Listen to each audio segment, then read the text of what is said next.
بیچتے ہیں۔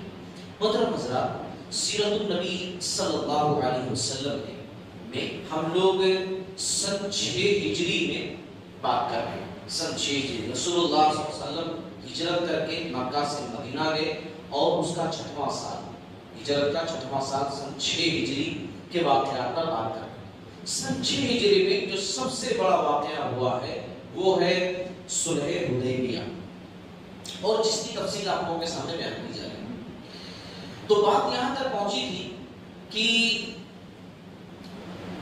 جو بھی سفیر آئے مکہ والوں کی طرف سے بات چیت کرنے کے لیے، تمام لوگوں پر مسلمانوں کا انداز دیکھ کر کے بڑا گہرا اثر ہوا، اور اکثر لوگوں نے جا کر مکہ والوں کو سمجھایا کہ دیکھو یہ مسلمان جو ہیں لڑنے بھیڑنے کے لیے نہیں آئے ہیں، احرام باندھا ہے ان لوگوں نے، قربانی کا جانور ان کے ساتھ ہے، عمرہ کرنے کے لیے سے آئے ہیں، سو ان کو عمرہ کرنے دو، اور یہ تو تمہارے رولز میں بھی داخل ہے کہ چاہے دوست ہو یا دشمن، اگر اللہ کے گھر کے لیے آ رہا تو اس کو روکیں گے نہیں، پھر ان کو کیوں روک رہے ہو؟ لیکن مکہ والوں کی ضد تھی، وہاں کے سرداروں کی ضد تھی کہ اگر ہم لوگ مسلمانوں کو آنے دیے مکہ کے اندر اور ایسے ہی عمرہ کر کے چلے جانے دیے تو پورے عرب کے اندر ہماری ناک کٹ جائے گی کہ دیکھو وہ لوگ جو جنگ بدر میں ساتھ میں لڑے، احد میں لڑے، خندق میں لڑے، وہ لوگ آئے ان کے گھر میں گھس کر کے یہاں رہ کر واپس چلے گئے، لوگ کچھ نہیں کر پائے۔ تو اس لیے کسی بھی صورت میں وہ چاہتے تھے کہ اس سال تو بالکل نہیں مکہ میں آنے دیں گے رسول اللہ صلی اللہ علیہ وسلم کو مسلمان۔ بات اسی پر ہو رہی تھی۔ اچھا، لیکن کسی حد تک ان کے دل میں یہ بات آ گئی تھی کہ صلح ہو جائے کسی بات پر، اور رسول اللہ صلی اللہ علیہ وسلم صلح کی بات پہلے پیش کر چکے تھے۔ آپ صلی اللہ علیہ وسلم کا جو صلح کا مین ٹاپک تھا کہ کئی سال تک جنگ بندی کر دی جائے، ہم لوگ آپس میں جنگ نہیں کریں گے، اور یہ بہترین سیاسی نقطہ نظر تھا۔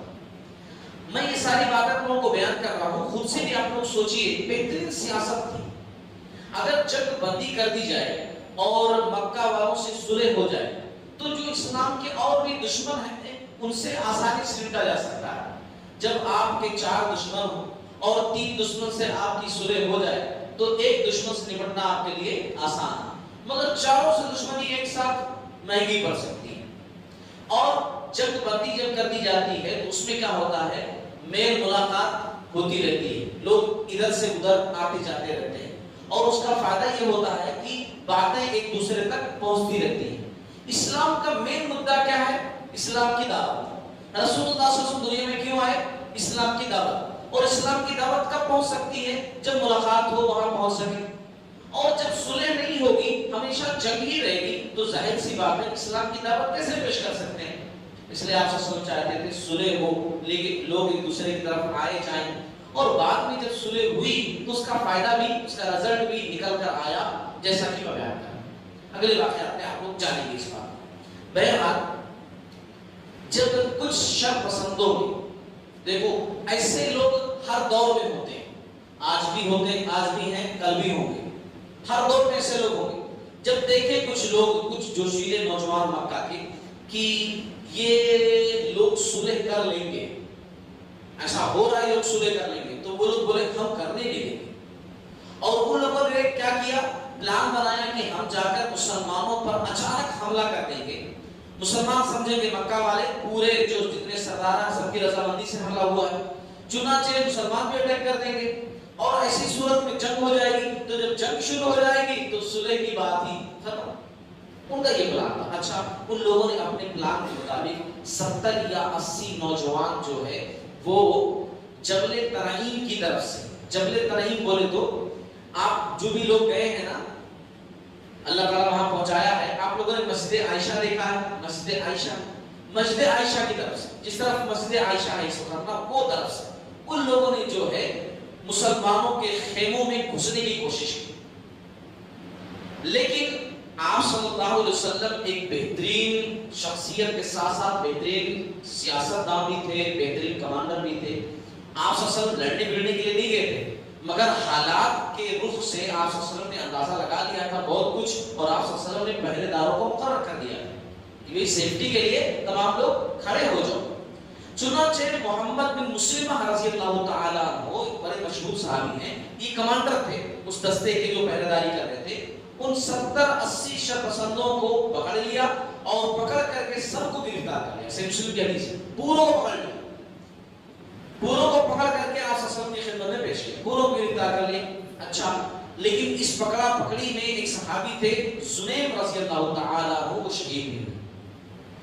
اچھا، اب سچویشن ذرا ذہن میں لائیے، اگر مسلمانوں کو لڑنا بھڑنا ہوتا، مسلمانوں کو صرف مارم کاٹی پسند ہوتی، تو اب اس سچویشن میں کیا کرتے کہ بھائی تمہارے لوگ ہم پر اٹیک کیے، ہم معاف نہیں کریں گے، پورا مار دیں، کیونکہ یہ لوگ دھوکہ دیا کر اچانک ہم پر رات میں حملہ کیے، پوروں کو ختم کر دیں گے. لیکن رحمت للعالمین صلی اللہ علیہ وسلم نے ایسا کچھ بھی نہیں کیا.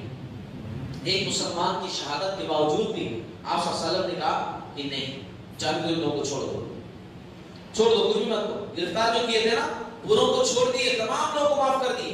اور اس کا بہترین اثر مکہ کے جو سردار تھے، جو بات چیت کر رہے تھے نا، ان کے دلوں پر ہوا کہ دیکھو ہمارے لوگ پکڑے گئے تھے، کتنا غلط کیے تھے، مگر پھر بھی انہوں چھوڑ دی، بدلہ جو ہے نہیں لیے. اس کا مطلب وہ صلح ہی کرنا چاہتے ہیں، لڑائی بڑائی کی بات نہیں. اچھا، اللہ تبارک و تعالیٰ نے اس بات کا تذکرہ، آپ صلی اللہ علیہ وسلم کے اس عمل کا تذکرہ، مسلمانوں کے اس عمل کا تذکرہ جو ہے سورہ فتح میں کیا. ہاں، سورہ فتح ایک ایسی سورہ ہے نا کہ اس کا نزول جب آپ صلی اللہ علیہ وسلم صلح حدیبیہ سے واپس جا رہے تھے تب یہ سورت نازل ہوئی. جتنی آیتیں اس میں آپ کو موجود ملیں گی وہ اکثر اسی جنگ کے تعلق سے، اسی سورہ کے تعلق سے. اللہ تعالیٰ نے دیکھو کہا سورہ الفتح کی آیت نمبر 24 میں وَهُوَ الَّذِي كَفَّ أَيْدِيَهُمْ عَنْكُمْ وَأَيْدِيَكُمْ عَنْهُمْ بِبَطْنِ مَكَّةَ مِنْ بَعْدِ أَنْ أَصْبَرَكُمْ عَلَيْهِمْ وَقَالَ اللَّهُ بِمَا تَعْمَلُونَ بَصِيرًا.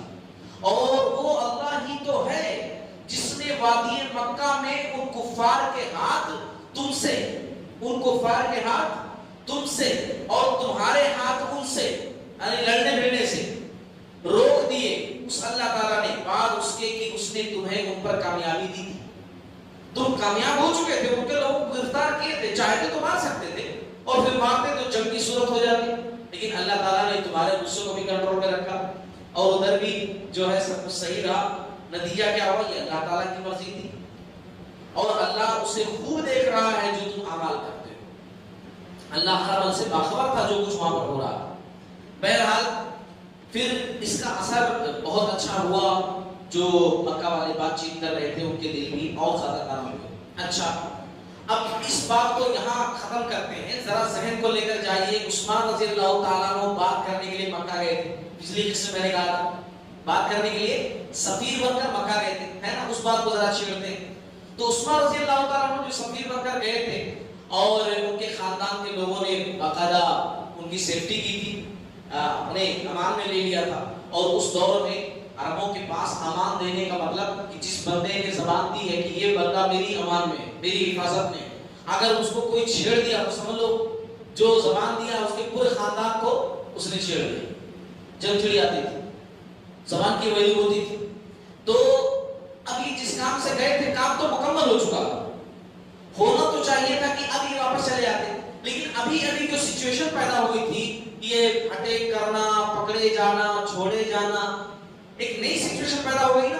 پرانی باتوں پر بات چیت ہو چکی تھی، یہ ایلچی بن کر گئے تھے، گفتگو ہو چکی تھی، ہاں نہیں اثار نو سب کچھ ہو چکا تھا، لیکن اب جو نئی بات پیدا ہوئی تھی اس پر گفتگو باقی تھی. اسی لیے مکہ کے سرداروں نے ان کو پھر سے روک لیا، کہا تھوڑا اور رک جائیے، 1-2 دن 4 دن اور رک جائیے، اس لیے کہ یہ جو نئی سچویشن پیدا ہوئی ہے اس پر بھی بات کر لی جائے، یہ ایسا ہوا.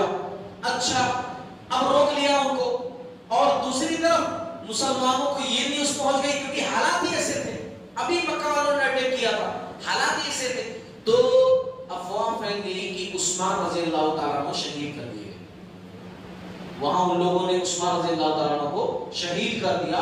یہ نیوز مسلمانوں کے پاس پہنچ گئی.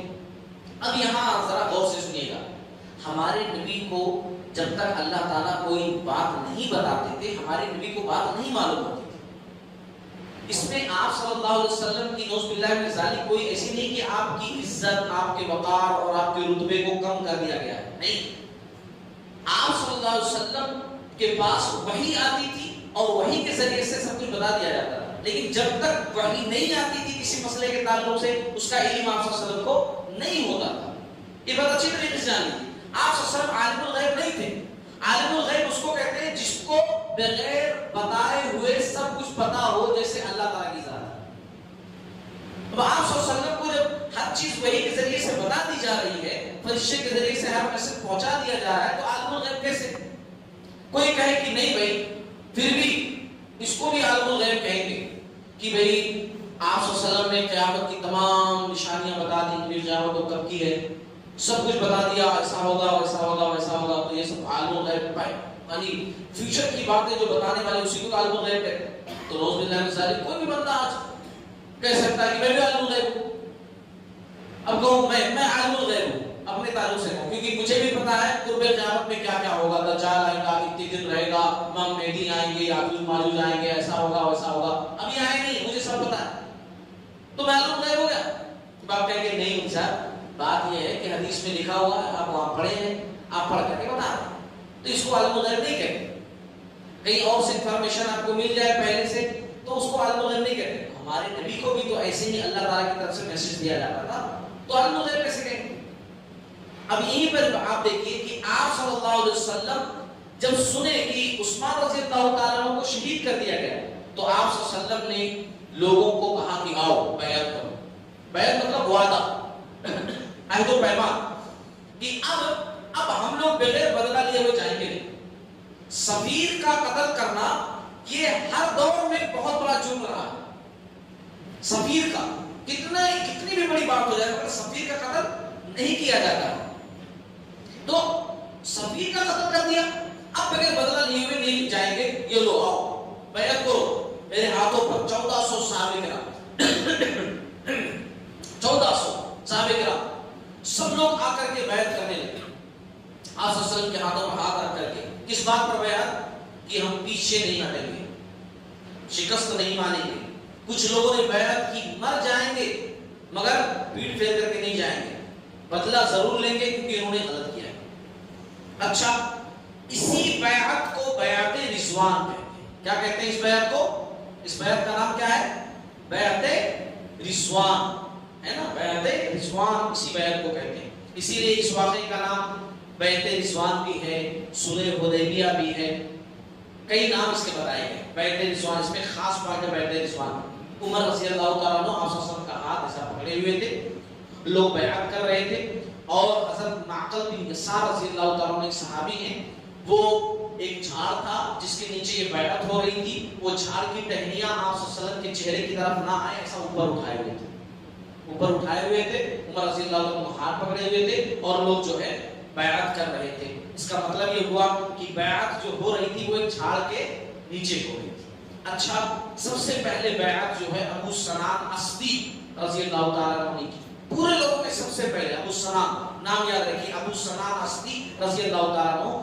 اور انصار میں سب سے پہلے حضرت سلمہ بن اکوع رضی اللہ تعالیٰ عنہ نے جو ہے بیعت کی. 3 مرتبہ انہوں نے بیعت کی, ایک شروع میں, ایک بیچ میں, ایک آخر میں. آپ صلی اللہ علیہ وسلم کو بار بار بلاتے رہے کہ آؤ پھر سے بیعت کر لو, تو بولے کہ نہیں رسول اللہ صلی اللہ علیہ وسلم نے کیا نا بس, ارے پر تو اور کر لو آؤ. 3 مرتبہ انہوں نے بیعت کی, شروع, بیچ اور آخر.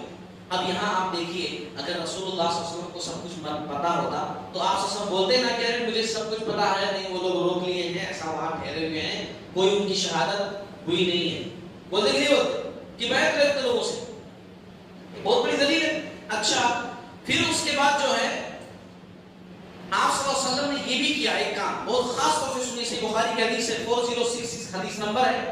آپ صلی اللہ علیہ وسلم نے باقاعدہ اپنے ہاتھ پر اپنا دوسرا ہاتھ رکھا اور کہا کہ یہ میرے عثمان کا ہاتھ ہے, یہ میرے عثمان کا ہاتھ ہے. آپ صلی اللہ علیہ وسلم کو یقین تو نہیں, لیکن اس بات پر بھی یقین نہیں تھا کہ شہادت ہو چکی ہے, ایک دم سے کلیئر نہیں تھا, لیکن یہ نیوز پہنچی تھی کہ میں شہادت ہو چکی ہے. تو آپ صلی اللہ علیہ وسلم اس پر عمل کر رہے تھے جو کرنا چاہیے تھا. پھر لوگوں جو ضرورت تھی کہ لوگوں کو اس بات کو ابھارا جائے کہ اگر یہ بات صحیح ہے تو ایسا کریں گے ہم. اور آپ صلی اللہ علیہ وسلم نے بیعت باقاعدہ ان کے نام کی بھی لکھی, یہ میرے عثمان کا ہاتھ ہے, وہ ان کی طرف سے, یعنی ان کی بھی بیعت. اچھا, اس بیعت کی بڑی فضیلت ہے, بات جان لیجیے, بہت فضیلت ہے. بیعت رضوان کی بہت زیادہ فضیلت ہے. کیوں؟ اس لیے فضیلت ہے کیونکہ 400 کلومیٹر دور اپنے مرکز سے، اپنے گھر سے، مین فورس سے مسلمان کر کے، ہتھیار وغیرہ نہیں ہے کیونکہ اس نیت سے گئے ہی نہیں تھے، مگر پھر بھی ہمت دیکھیے، جذبہ دیکھیے کہ نبی کے ایک اشارے پر کٹ جائیں گے مگر واپس نہیں جائیں گے، کٹ جائیں گے مگر واپس نہیں جائیں گے. یہ ہمت، یہ کس کے لیے؟ اپنے لیے نہیں، دین کے خاطر، رسول کے خاطر، اسلام کے سربلندی کی خاطر. اور اللہ تعالیٰ کو یہ ادا بڑی پسند ہے، اسی لیے بیعت رضوان کی بہت زیادہ فضیلت ہے. اس کی چند فضیلتیں میں آپ لوگوں کے سامنے ذکر کر دوں. اس کی فضیلت خاص طور سے بات